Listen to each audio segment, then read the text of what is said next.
Hello, it's me, Gabby again, and welcome to lesson number 8 of Speak Now English Academy YouTube course, Asking Questions in English, How to Sound More Natural.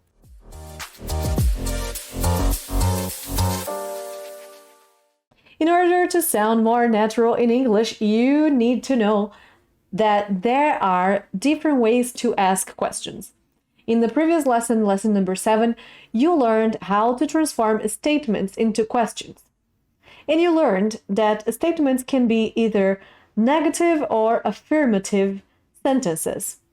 And today we are going to learn how to ask negative questions.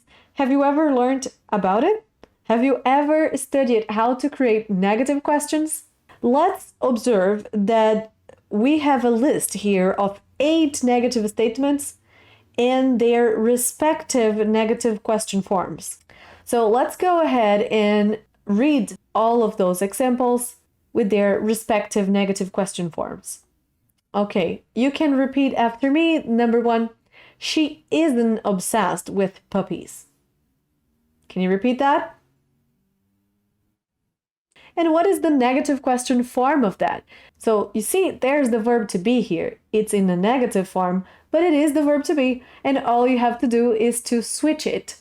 Yeah, to switch the verb to be in the subject order to make this a question and include the question mark. So it becomes, isn't she obsessed with puppies? Isn't she obsessed with puppies? Can you repeat? Teacher, but this is a question. Yes, this is a question. This is actually a negative question. All right? And why do we use negative questions? To confirm things. Let's see example number 2.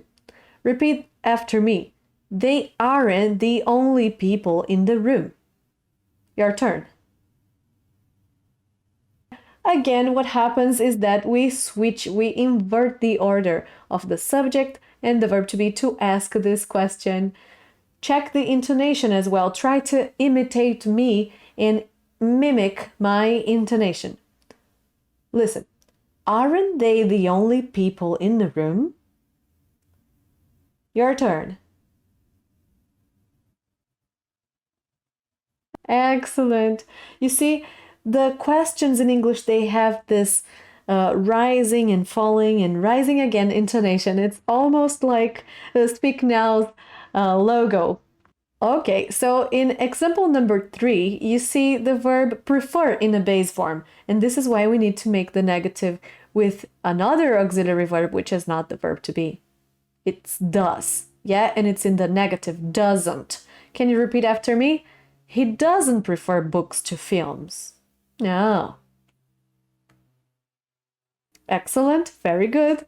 And the negative question that is correspondent to this example is, doesn't he? Yeah, we just invert the order of these words.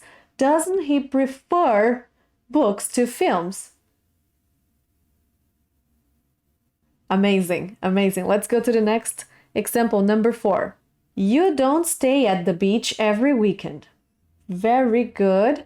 And in the negative question form, what we say is, don't you? Don't you? Could you repeat that part only? Don't you? So let's repeat all the question, all the negative question. Don't you stay at the beach every weekend? Your turn. All right, so let's go to example number 5. We didn't buy cookies again. In the negative question, we have, didn't we buy cookies again? Your turn. Let's see example number 6. Your family isn't traveling to the Bahamas. Yeah, amazing. Actually, if they would be going to the Bahamas, that would be much cooler, but this is not the case. Okay, let's see in the interrogative, in the negative question form. Isn't your family traveling to the Bahamas? Could you repeat that? And number 7, his friend hasn't moved to Iceland. Excellent. And the negative question form of this is, hasn't his friend moved to Iceland? Moved Move to, move to. We connect that as well. Hasn't his friend moved to Iceland? Your turn. Last but not least, example number 8, he won't talk to me.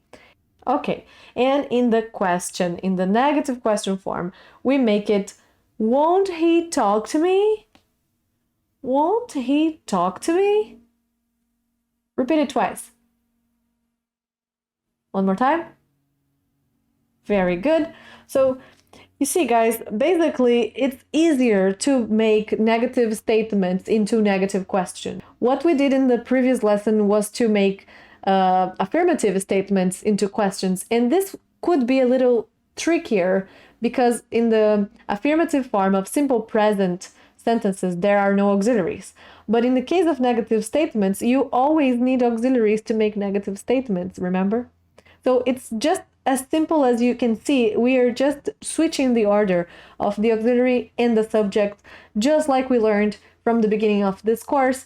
Let's see if you can do this by yourself and transform the negative statements into negative questions.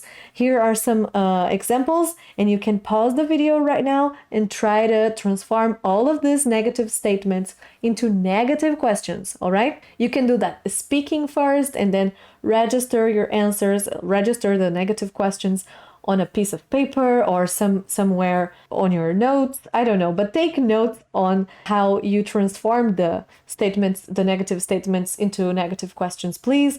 And when you unpause the video, I will show you the right ways to make the negative questions.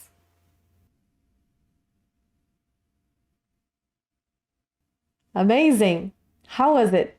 Hard? Complex? Or was it simple? Remember, it goes up and down and up.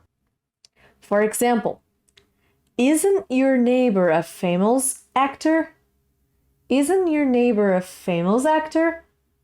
Check your answers, and if you have any questions so far, please leave a comment down below in this video. I'll make sure to reply to you. Don't forget to subscribe to our channel, activate notifications, and I'll see you in our next video, and you can set the reminder for it. I'll see you tomorrow. Bye!